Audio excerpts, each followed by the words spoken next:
Here's how to change background color on Instagram story. Alright, let's dive in. Now first of all, just open your Instagram and click on your story, and here select camera. Now just take a blank photo or video, whatever you want.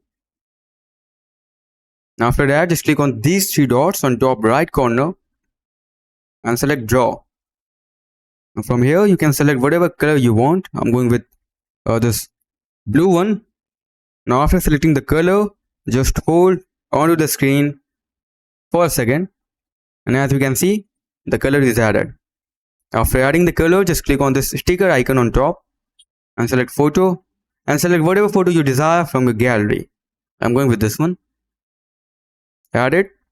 Now if you want to change the background color, for example if you don't like this blue color, just hold onto the screen. Just click on these three dots on top right corner and select draw. And from here, you can select other colors like pink. After selecting the color, just hold on to the screen. And as you can see, that's how you can change background color in Instagram. That's it for the video. Thanks for watching.